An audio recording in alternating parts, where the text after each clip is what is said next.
Now, if there's one thing I know about Mitch McConnell, he's tough on drugs, okay? In fact, as The Nation explains, in 1996, McConnell was a sole sponsor of the Enhanced Marijuana Penalties Act, a bill to increase the mandatory minimum sentencing for those caught with certain amounts of marijuana. Well, that's a good thing, man. I mean, this guy, if anybody's going to be tough on drugs, it's Mitch McConnell. You go get him, Mitch. Well, I don't want any traces of marijuana anywhere, okay?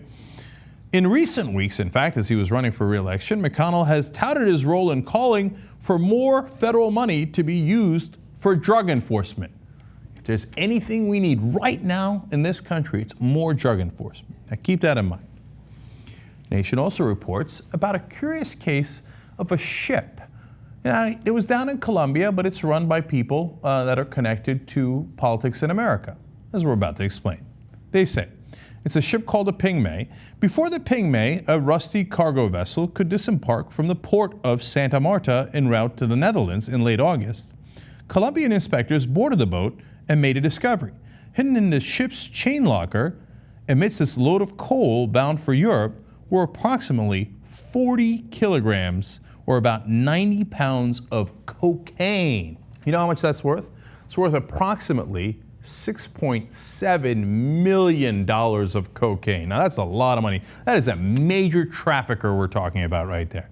And if there's one thing I know about Mitch McConnell, he is tough on drugs. Okay.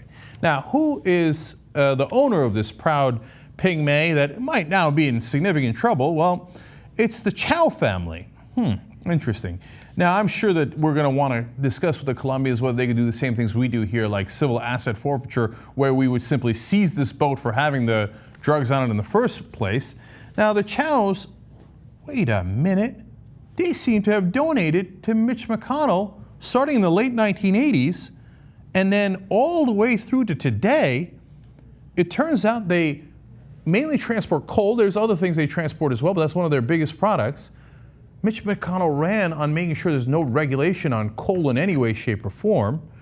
And wait, wow, the ship, it turns out, is not an American ship. It's a Liberian ship, even though it's owned by people connected to the United States and to McConnell, okay?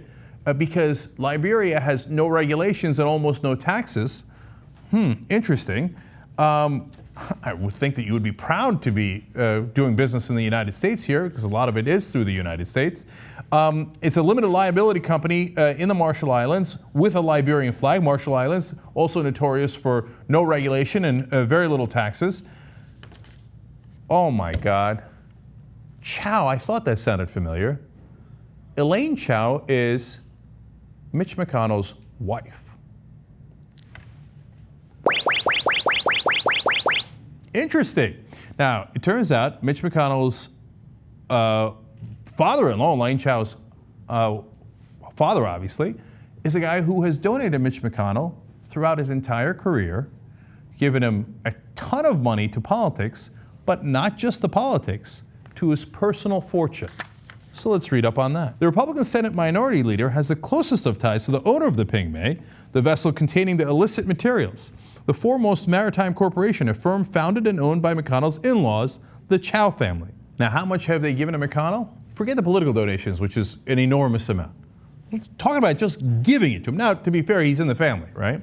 Quote, the Republican Senate Minority Leader's personal wealth grew 7-fold over the last 10 years, thanks in large part to a gift given to him and his wife in 2008 from James Chao, that's his father-in-law, worth between $5 and $25 million. Now, that makes him one of the richest senators, and that's not an easy title to have. Now, did he earn any of it? No. His father-in-law just gave it to him.